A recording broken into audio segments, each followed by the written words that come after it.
Welcome to our discussion on waste management in the Philippines. Let's dive into our first question.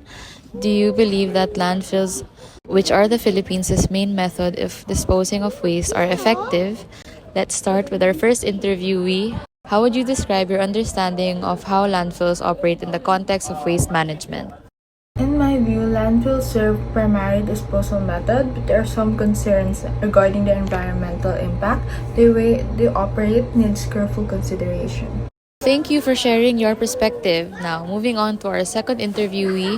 Considering environmental concerns, do you believe landfills are effective in minimizing their impact on ecosystems and public health? I have reservations about their effectiveness in mitigating environmental impact. There are instances where landfills have led to pollution and health issues in nearby communities. Exploring alternatives might be crucial. Valid points. Now, let's hear from our third interviewee. Are there alternative waste disposal methods on innovative technologies that you think could be more effective than traditional landfills in the long term? Absolutely. Innovations like waste to energy technologies and increased recycling efforts can provide more sustainable solutions. We should consider a more diversified approach to waste management. Great insights. Now, for all three interviewees, how do you think the reliance on landfills affects local communities both in terms of their daily lives and their overall well being? Local communities often bear the brunt of operation. It affects air and water quality, impacting the health and well-being of residents. I agree. There's a need for a comprehensive approach that takes into account the social and health impacts on communities surrounding landfills. Community engagement is vital. Informed and involved communities can drive positive change and contribute to better waste management practices. Welcome to our discussion on sustainable practices at home. Let's start with our first question. Do you follow the three R's, reduce, reuse, recycle, in your household? First, let's hear from our first interviewee. How would you describe your approach to the three R's in your home? Absolutely. We actively practice the 3 R's to reduce single-use items, embrace reusable alternatives, and establish a recycling routine in our household. That's great to hear. Now, moving on to our second interviewee. How about you? Do you follow the three R's in your household? We're making a progress. While we've reduced the use of certain items, there's room for improvement in reusing and recycling. It's a work in progress for us in the household. It's a journey for many. Now, let's hear from our third interviewee. Do you actively practice the three R's at home? And if so, how?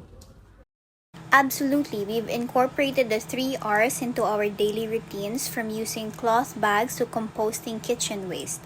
It's about making conscious choices for a more sustainable lifestyle. Wonderful examples. Now, for all of the three interviewees, how do you think following the three R's impact your daily lives and the environment? It's become a lifestyle for us beyond the environmental benefits. It simplifies our lives and encourages mindful consumption. I've noticed a positive shift in our mindset. It's not just our waste reduction, it's about making thoughtful choices that align with our values. The impact is twofold, personal and environmental. It not only reduces our ecological footprint but also fosters a sense of responsibility and awareness. Welcome to our discussion on community engagement in waste reduction. Our next question is, how can you, in your own way, promote recycling and waste reduction in your community? Let's begin with our first interviewee. What strategies do you think can be effective? Education is key. Hosting workshops or informational sessions on the importance of recycling and easy ways to reduce waste can help raise awareness in the community. Great suggestion. Now, moving on to our second interviewee. How do you believe individuals can contribute to promoting recycling and waste reduction in their community? I think community initiatives like setting up recycling centers, organizing neighborhood cleanup events, and encouraging the use of reusable products can make a significant impact. Wonderful ideas. Now, let's hear for our third interviewee. How can you, in your own way, promote recycling and waste management in your community? I I believe in leading by example, by adopting sustainable practices in my daily life, whether it's composting, reducing single use plastics, or supporting local recycling programs. I hope to inspire others to do the same. That's a powerful approach. Now, for all three interviewees, how do you envision the collective impact of individual efforts in promoting recycling and waste reduction in a community? Small actions, when multiplied, can lead to significant change. If each person takes responsibility, it creates a ripple effect that contributes to a cleaner and more sustainable community. Community involvement is crucial. When people see their neighbors actively participating in waste reduction initiatives, it fosters a sense of collective responsibility and pride. It's about creating a culture of sustainability. When individuals come together with a shared goal, we can create a lasting change that benefits both the environment and the well being of the community.